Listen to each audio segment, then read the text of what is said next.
Hello and welcome to Three Kitchens, a home cooking podcast. I'm Erin Walker and I'm joined by my two co-hosts, Heather Dyer. Hello. Hi, Heather. And Sarah Somasundaram. Hello. You got it. You got it.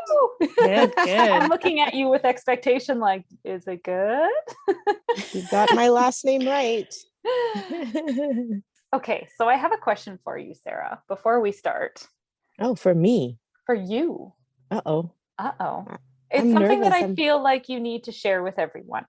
Oh, You okay. recently posted about it on your Facebook. I'm giving you all these little hints. Last year, when we were locked inside, Okay. you made a new friend. I did. Oh, we're going to talk about Christy. Yeah, can you tell us Oh. about Christy? Oh my word. So, my neighbor, he's like this much older man and he lives by himself and I think he's kind of lonely and so he makes friends with all the little creatures around him. So he feeds the birds and he feeds the squirrels and they all know his routine. He's got a routine, like he comes out, all the animals are like waiting for him, like it's like a Disney movie. And so one day I was outside and he told me that he was going to visit his niece in BC. And I think he had this hopeful glint in his eye that I would take over from him. And I'm like, no way, I'm freaking, feeding the squirrels because I can't stand squirrels. They come and steal all my plants and all that stuff. But then these crows started coming around waiting for their food. And I really liked this one in particular because it was a really quiet crow. It was bigger. It was well behaved. And I started feeding just that one crow with raw cashews because my kid's guitar teacher also studies birds for the Alberta government. And so she was telling me what to feed it and all giving me all these tips. And we became friends. And I also had these little candle holders with marbles in them outside. And so the magpies would steal these marbles and give it to this crow, who would then return it to me as a gift for the cashews. And why these magpies were doing that was because the crow would then leave a few crumbs behind for the magpies. So it was all like this one big sort of scheme that was happening. But I love this crow, and this crow's name is Christy. And of course, winter come, Christy migrated, I think, over the Rockies to BC is what I understand that they do. And he's back as of last week. He came back. Yes, I was so excited. He tapped on my window like he usually does. He stood right outside my door. I came out with the cashews. I had him already because I realized the crows were coming back, and I got a big stash of raw cashews for him. And so, yeah, my friend's back. I love that he returned. I'm fascinated by crows. I have all these little crow stories and crow things that I've learned over the years. And I love that you have made friends with the crows. Yes. And his name's Christy. Christy the crow. I named him Christy. Yeah. Christy the crow. That is, I'm sorry. Thank you for asking. It put a big smile on my face. As long as he doesn't share any of those nuts with the squirrels. No, he doesn't care for the squirrels. He doesn't really. It's like some kind of like bird mafia thing happening. He's like the Don, and there's like the magpies are like his. Yeah, the plebes. Minions. They're the minions. I definitely describe bird culture like mafia culture. Yeah. Totally. And I'm friends with the Don guys. So, come on. Yeah. I just realized Erin was drinking out of a SpongeBob SquarePants coffee mug. It's so funny. That's what's left in the coffee mugs this morning because nobody did the dishes last night. Oh, I bought these for the kids years ago because they like having their own little mug for hot chocolate or whatever. Cute. Now I like it. So, Erin, you've got, we don't even know what you're doing. This is a complete surprise for us.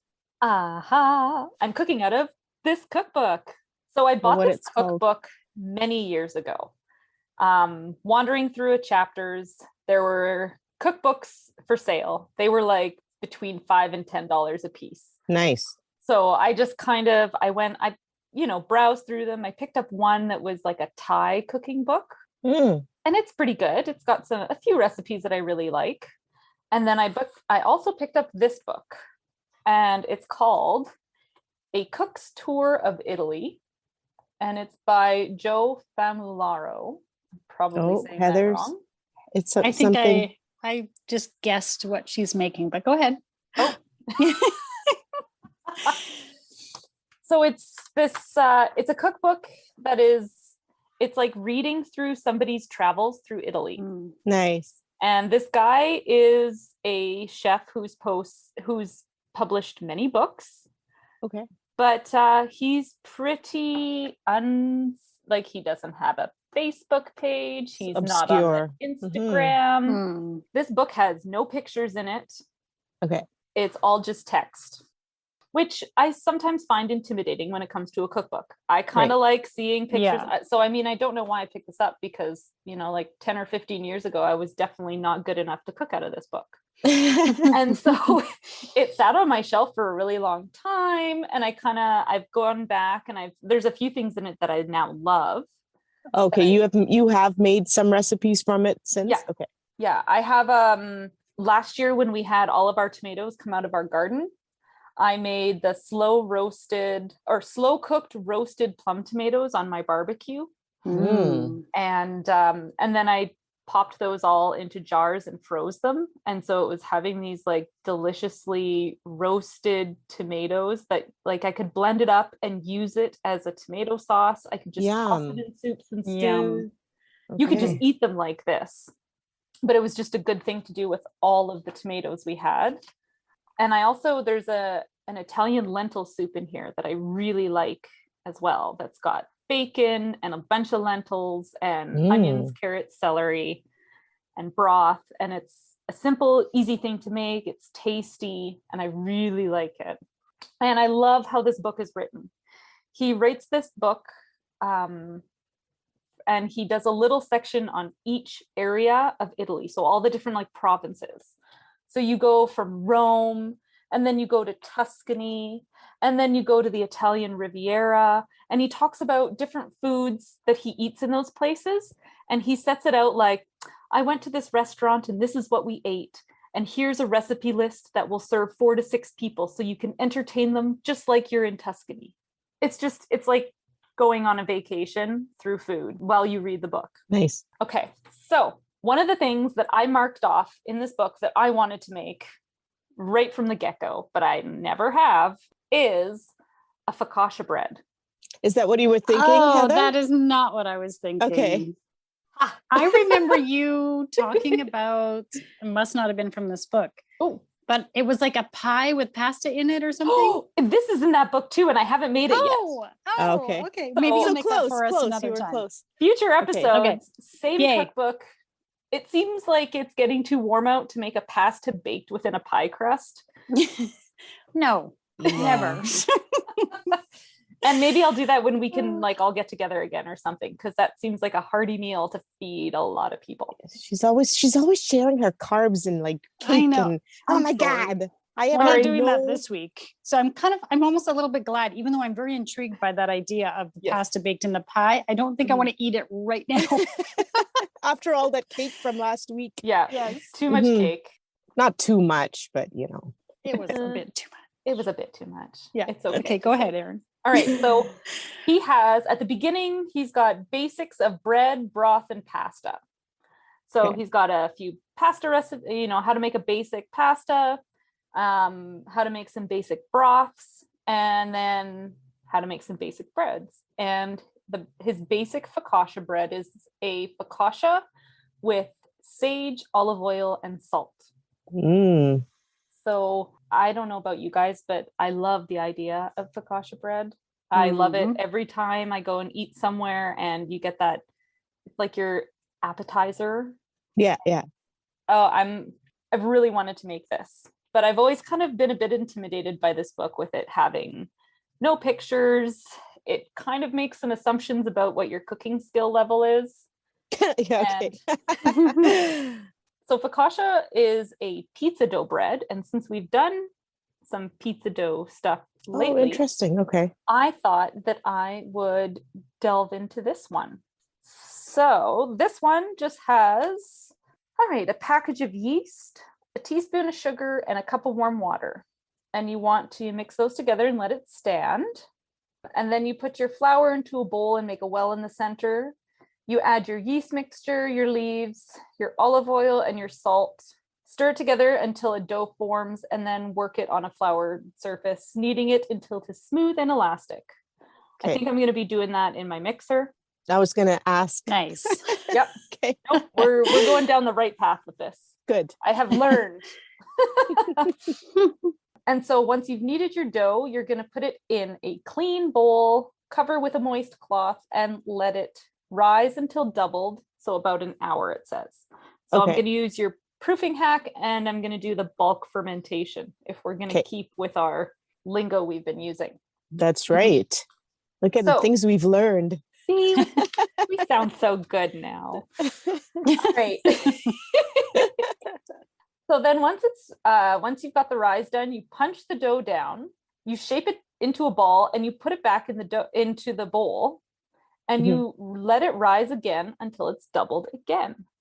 Okay. So that would be your proofing step. Oh, Erin, you've got this down. Got this down. Sarah, you have taught me. Okay, I have a quick question. Hey, you said leaves. Does that mean you're using fresh herbs in there? I have some dried crushed sage. I don't have fresh sage leaves right now. If I did have fresh ones, that's what this recommends to use. But you can also use the dried chopped stuff in there. All right. Maybe I'll find a way to grow sage or buy some sage fresh. I have some that grows in my yard in the summer. At least I used to. I assume it'll come back. So if I get some, I'll give it to you. Hey, if this works out, that might be the next step. Thank you, Heather. So punch down your dough, fit it into the pizza pan, or I might use my pizza stone on my barbecue because you know me. You want to brush it all over with olive oil. Yeah. And then let it rise for another 30 minutes.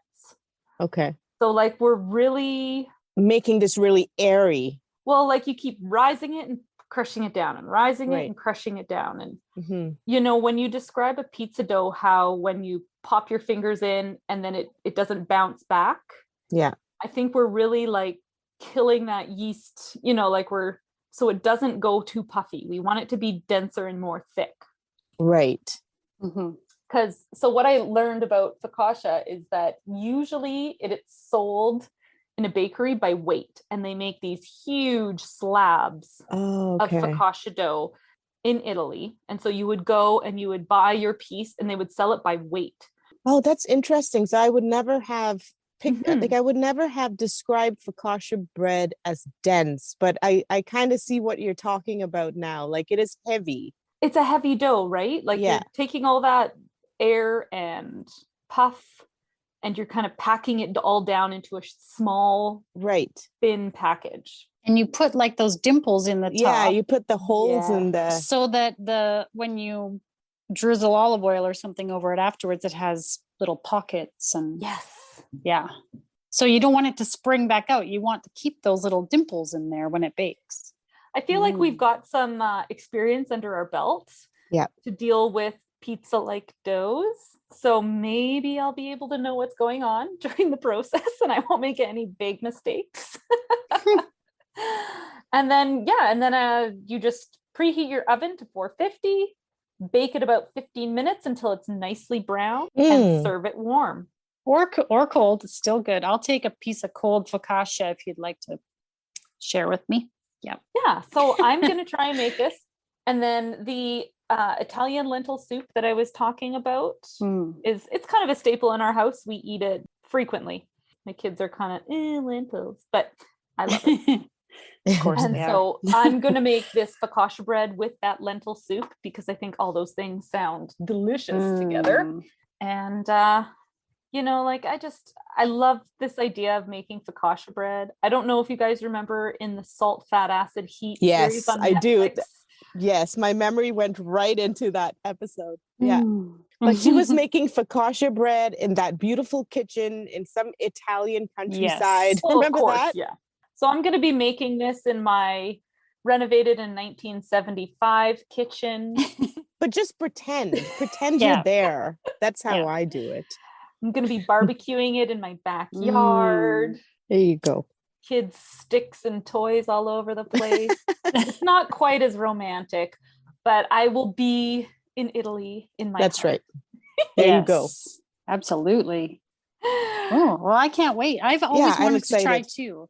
Oh, I okay. once, like many years ago, I had a coworker who made focaccia and would bring it in. It was like a thing he did, like he would make focaccia and he'd bring it into the office and he'd make different ones. So like every few weeks, another focaccia would appear in the kitchen and we'd all be like, oh, like, give me some of that. And he gave me the recipe because I said, I really want to make this. And I believe he made it in a cast iron frying pan. Because it was always like a round loaf, essentially. Yes. And he gave me the recipe, and I think I've lost it somewhere along the way since I left. So what kind of toppings work. did he put on the focaccia bread? You said Herbs. He brought different ones. Okay. Like herbs, sage and rosemary. So he'd Sage. make that, or the next time it would be like Parmesan.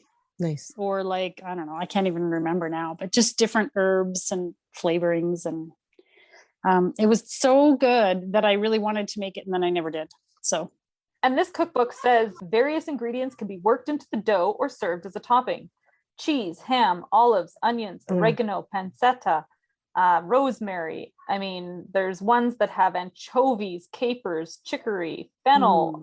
Oh my God. Like you can just, if we get this basic recipe down, we can just add whatever we like to it whenever we like. You know, it's one of those recipes where this is kind of a basic start. And once you figure it out, you can put your own thing into it. And that's kind of my favorite, is each time making it a little bit different and a little bit better. So the two questions I had, because if I'm going to allow you to do this first. I'm going to get the tips and then I'm going to try it.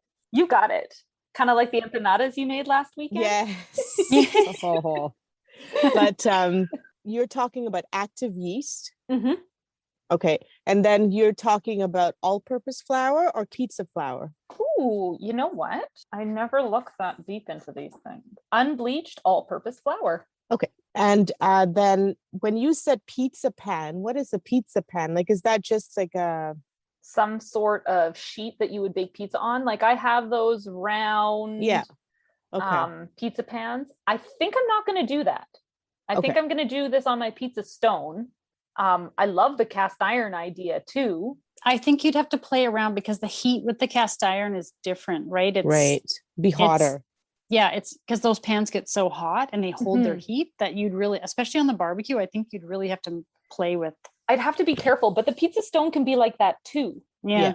And that's where like I've kind of learned to heat up the barbecue and then put my thing in and turn off the burner underneath so it doesn't overheat, because it will always overshoot the air temp. If I keep the burner on directly underneath, I keep my side burners on, so it kind of just maintains the heat all around everything rather than directly on it. Right. And it sounds like it'll bake quickly. And it's only 15 minutes. So you'll be peeking in the barbecue, like watching it under the crack. That's what I'd be doing. Like, oh, what's happening in there? Yeah, I'm pumped about this. I think if I can figure this out, get ready for more carbs in your life. No. Can you somehow make it carb free? No. I know. I refuse. I know. We might have to do our workout sessions 5 days a week after this instead of 3. I'll just put the focaccia at the top of the hill when we're running hills. Yes. You run up to the top of the hill and you dip it in your, eat it, and then you run back down. Or put it, or hang it from a stick away from our mouths as we try to get toward it. Like a carrot. Yeah. I would not run for a carrot, but I might run for focaccia. We've got possible focaccia, delicious focaccia bread, and a workout plan. Yeah. Excellent. Thanks, Erin. One and the same. No, I think it'll be a really good. I love having like a bread on the side of a soup or on the side of a meal.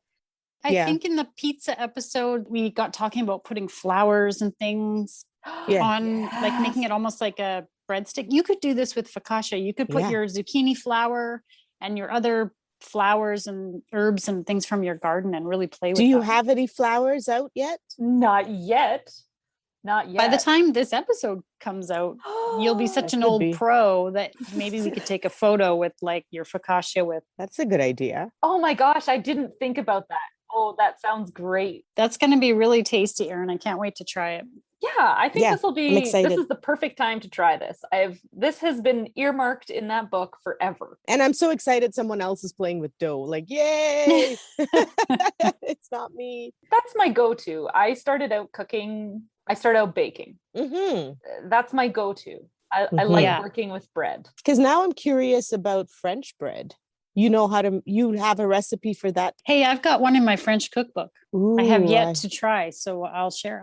You can try it. When you say you, I hope you're looking at Erin at this point. Sarah, you just said you want to make French bread. I do. So I'm looking I at do. you right now. The French bread at a regular grocery store doesn't cut it, especially when you crap. have been to Europe and tried their French bread, right? It doesn't Oh, taste so the good. same. Yeah.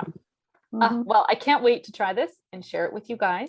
And maybe I'll even save a little bit of soup so you can have the soup and the bread, because this soup is so good. I love Okay. Yes, please. So I'll see that I make extra, and then Okay. I'll put a little bit. It might not be. It might only be a couple spoonfuls. I will put That's some, okay. I'll put some Just a aside so taste. you can have some take it. focaccia and some soup. Nice. Thank you. Yummy. Can't wait. Good luck to you. Okay. We'll be right back. Focaccia is not only made as a savory bread, it can also be topped with sugar, honey, cinnamon, berries, plums, and other stone fruits. I can't wait for summer fruit season. Welcome back. And let's find out from Erin how her focaccia turned out. So was it fantastic, or was it a different kind of F word experience? It wasn't bad, but my feeling is that I didn't make what I was imagining I was making. Oh. Well, yes and no. So let me take you through what I did. Just making a very basic yeast dough, and it's similar to a pizza dough, only it rises twice rather than once. And I have pizza dough in the oven today, and I had to remind myself that it's only rising once. I'm not making focaccia. Don't mess this up. You're really confusing yourself by making all these breads. I know, it's well. Anyway, so I let it double, punched it down, let it double again, and then I was able to let it, while it rose, I heated up my barbecue and got it nice and smoking hot, and put my pizza stone on there. In the 30 minutes that it had to rise, once I had rolled it out and stuck my little finger holes in it, I noticed there were some big bubbles. Oh. That was like sign one, like, oh, this is, maybe I didn't proof it enough. Like I had done the 1 hour proof, punched it down, and then did the second hour proof and thought, well, whatever, like I'm not going to go back now. You've kind of already committed once you've got to that where I was at. And so I noticed those big bubbles and thought, And that's not what you want? I don't know what you should be looking for. So based on the description of it telling me that it's usually cut into slabs and sold by weight, it's a fairly thin bread. Oh. And while there's lots of bubbles in it, but it's very densely packed. So it's many little bubbles. And the outside's usually crispy or like harder. Yeah. And then the inside's like soft and bready. So that's not what happened really. So, first sign that something's not going right was these big bubbles. And I was like, maybe I could have let it rise for longer next time, because the first time or the second time? I don't know. Overall. I don't know. All I know is it didn't go well. So I would say maybe I should spend some more time letting it rise. It was very light and fluffy when it came out of the barbecue. And I mean, it was delicious. We ate it. We dipped it in the oil. I liked the flavor. I really liked the texture inside. I thought it was really good inside. It was soft and moist and not super dense. Like it was fluffy enough. Like I loved where the spots where it hadn't had those big bubbles. I liked the texture. And then the outside was just kind of like a bun. Yeah. Was it? Okay. I thought it wasn't as hard on the outside as I expected it to be. Maybe it's been a long time since I've had a focaccia, but it really was freaking good.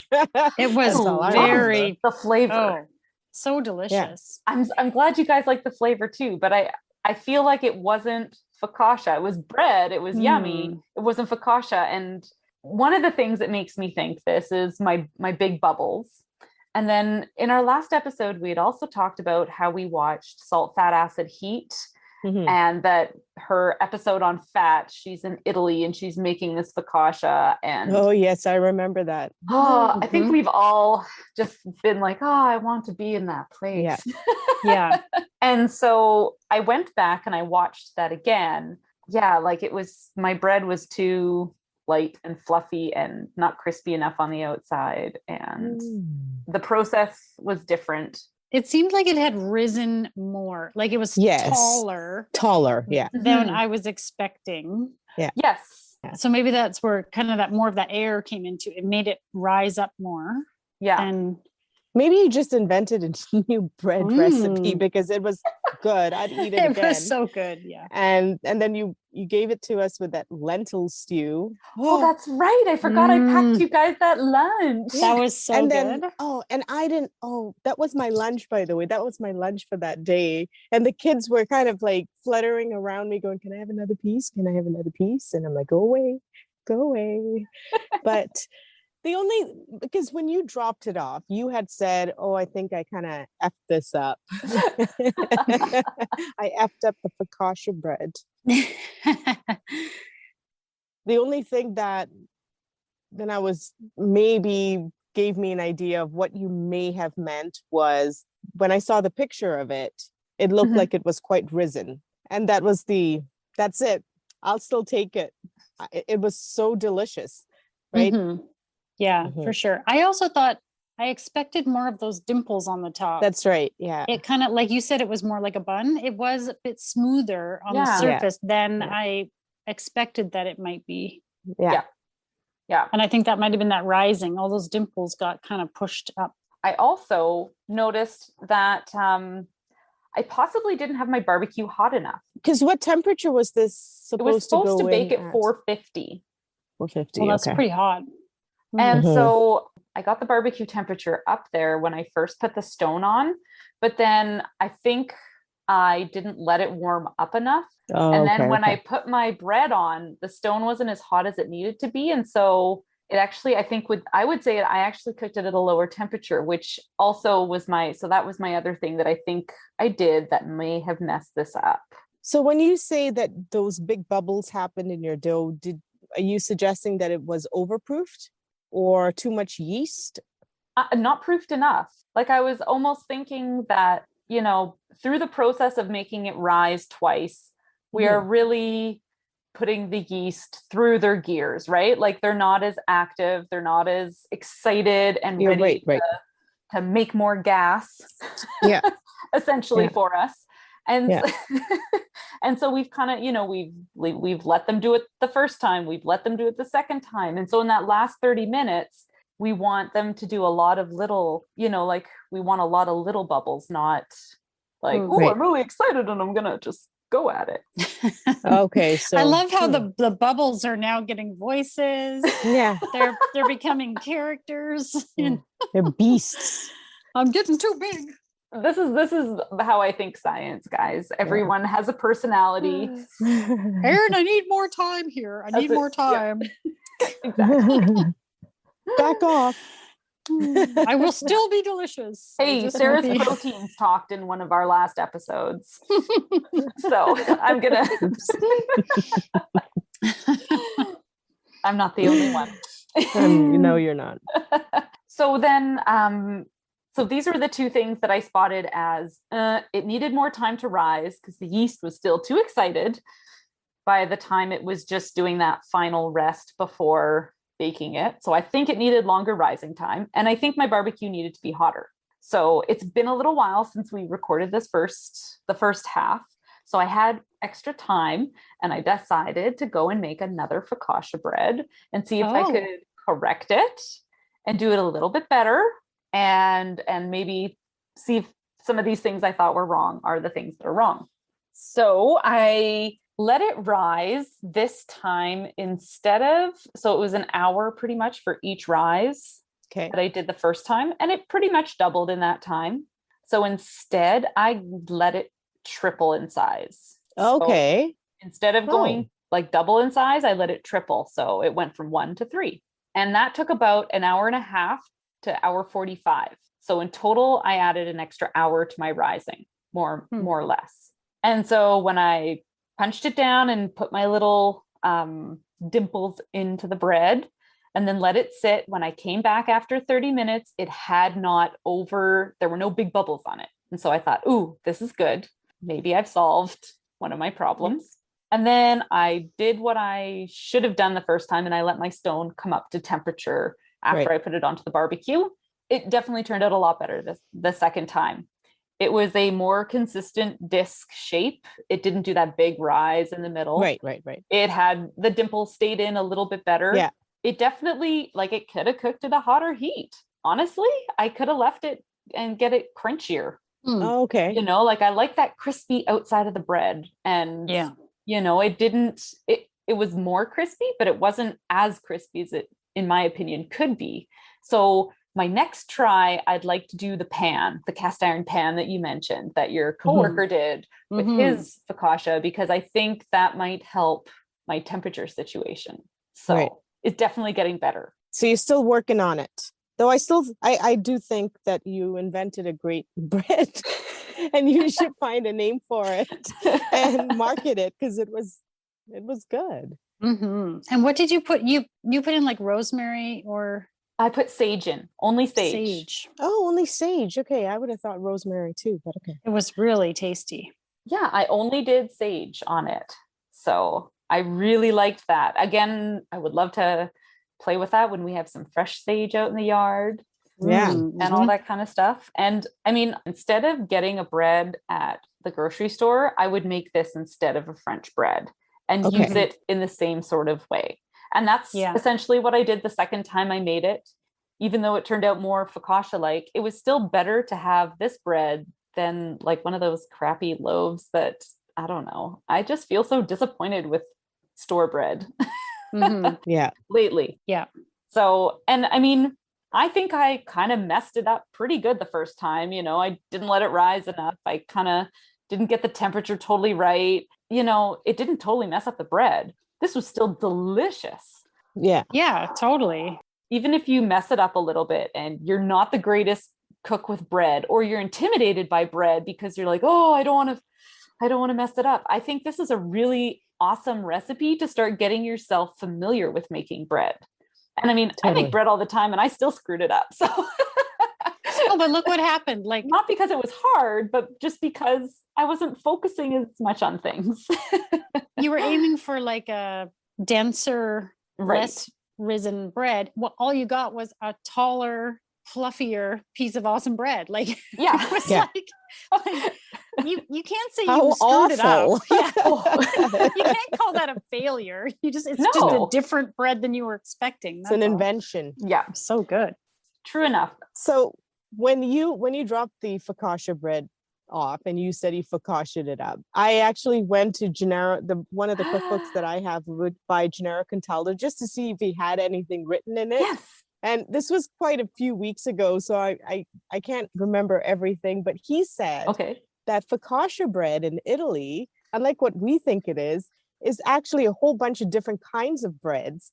But the one that we are talking about that you made, that I know of, is from a specific place. But focaccia doesn't actually mean that. Focaccia just means kinds of breads or something like that. So focaccia might look completely different from what we're used to in a different region in Italy. Right. So maybe you made a specific one. You don't even know. Yeah. Yeah. And I was reading about that in this book too, because it talks about, in this region, it's called this. In another region, it's called that. This one, it's like this. The other one, it's more like a breadstick. There's all these, and you can make breadsticks using the same kind of recipe. Like you can do roll it into individual things. And I was like, oh, that might have to be something I take on too. When I have time. But, to just whip this up as on the side of a soup kind of bread, it doesn't need to be anything special or Italian. And honestly, I thought it was better than some of the white breads I've made, where I've tried to make a white bread loaf. And I struggle with that interior being how I want it to be. I was like, this is the interior I want in my bread loaf. So I thought it was better than a white dinner bun. And I love a good old white bread dinner bun. Yeah, with me butter. too. Yeah. I love that. And I thought this was better. I would totally rather have that. Yeah. And the spice, the herbs in it were delicious. Yeah. I really liked that sage.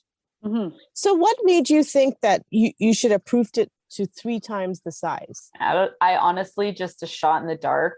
Okay. It was something I could measure because I'm using the Tylenol cup for my kids' children's Tylenol. And they had 1, 2, and 3 mils on it. So I was like, all right, if I let it go up to the next step, instead of doubling it, it's tripling it. That's, that was my only, I did not read anywhere. I did not get anyone's advice. I just kind of, I MacGyvered it. I'm going to use Heather's term. Yeah, that's right. That's the way we do it. Who knew you could wing it with bread? Nice. You wouldn't think you should wing it with a yeast bread, and yet look at that. Yeah. So that's where I say everyone who wants a fresh loaf of bread on their table, go for this. This gives me some hope, because I'm not a bread baker. Yeah. Because I don't like to mess around. I don't want to deal with the rising and the proofing and the blah, blah, blah, whatever. Yeah. But if you can fail at it and it still turns out to be an awesome loaf of bread, then I probably would make it, because I wouldn't worry about it as much. Right? I'd say anyone should be excited to give this a try. And you could put all your own flavors in. And that's what I'm looking forward to. I was talking to the kids about it, and we have tarragon in our yard. And I put tarragon in my chicken noodle soup. And my son was like, oh, we should make this with tarragon. And I was like, oh, you're so right. And I have chives, and we can make it with chives. You can put it in, you can put anything in it. So I'm so excited. Everyone should make this bread. Do it. Even if it's not exactly right, I think you'll still be happy with your bread in the end. Yeah. I'd like the recipe, please. You got it. My children would like the recipe, please. Do you know how hard I had to fight to have that bread saved for you guys so that they wouldn't eat it the first time? Because I think I do. Half a loaf. I think I do. And I packaged yours up and I hid it, because as soon as they saw only half the loaf was there and it was already gone, they were like, where are the girls' packages? I was like, you don't need to know. No, they should know by now. There's always some reserved to give away. Well, good job, Erin. We quite enjoyed that bread. Oh, I'm glad. Thank you. And the stew. I'm so glad. The lentil stew. Oh yeah, I want to know how you like. Yeah, I wanted to ask what that recipe, where is that recipe from? And I know you make it quite often. It is also from my A Cook's Tour of Italy book. Oh, okay. You should borrow this book from me and go through it, because it's it's a gooder. That was really tasty. Yeah, I like that lentil soup. I feel like, the kids are coming around to it as well, because the night that we had this with the focaccia, they didn't even complain about the lentils. They just because of the focaccia, I bet. Oh, and you know what? They even dipped it in the balsamic in the oil, even though it looked really weird. That's the best part, way, right? Yeah. But my kids my kids smell it, the plate full of the oil and the vinegar, and they're like, this kind of smells like vinegar. And they get their backs up, and I'm like, yeah, but if you just, dip a little bit in and then eat it. And they were like, oh, this is really tasty. So no, it seemed like such a because we were going for a picnic after. So I had the kids' lunches all packed up, and then Erin comes with, it felt so fancy. Lentil soup with focaccia bread. Get away from me, kids. Go eat your PB&J. I'm having my soup. Right. Yeah, thank you. Oh, I'm glad delicious. You enjoyed that. I'm gonna give it a try too. Okay. Yeah. I'll pass this book around like the pasta bicycle. And Nice. And one of these have days, some you fun with are it. going to make the pasta in a pie. And one of these days thing. I will go back to this pasta and a pie thing. I do promise I will do that. On a cold, snowy day Yeah. or something. Yeah. Yes. I think I think that's what we have to do. bring in the first snowfall, maybe. Yeah. And we have to be able to eat that one together. Yeah. Because the pie crust is not going to hold up to be transported if it's got pasta in it. You know what I mean? It's one of That's those true. things you got to make and eat in Such place. an odd idea, whoever came up with It that. is an odd idea. It's somebody who really needed carbs that they were like, I need Yeah. all the carbs. They were carb loading They for were a big carb adventure loading. race or something. They were going to swim across the Mediterranean and they needed Yeah. Put the carbs in the carbs and give me all the carbs. With a pint of beer Yes. on the side. It's starting to sound really good. Let's. Oh, can you tell we're getting Definitely. hungry and it's almost dinner time? Like, I just want to eat all the food. Yeah. Awesome. Yeah. Well, thank you for letting me share this journey with you guys, because I've wanted to make that forever, and I'm so glad Delicious journey. to do it with you. Mhm. It's way more Yeah. fun that way. Totally. Because my husband won't talk this long about food with me. I need to bring it to you guys. Well, thank you. We appreciate it. Yes. All right. Well, that's it for this time. We'll talk to you again soon. Bye. And now for the fine print. You can find recipe information and photos on Instagram and Facebook at 3 Kitchens Podcast. Why don't you leave us a comment and give us ideas for future episodes? We'd love to hear from you. And of course, if you like and subscribe and follow, all of those things help other people find us. The focaccia is good, but it's a bit too salty.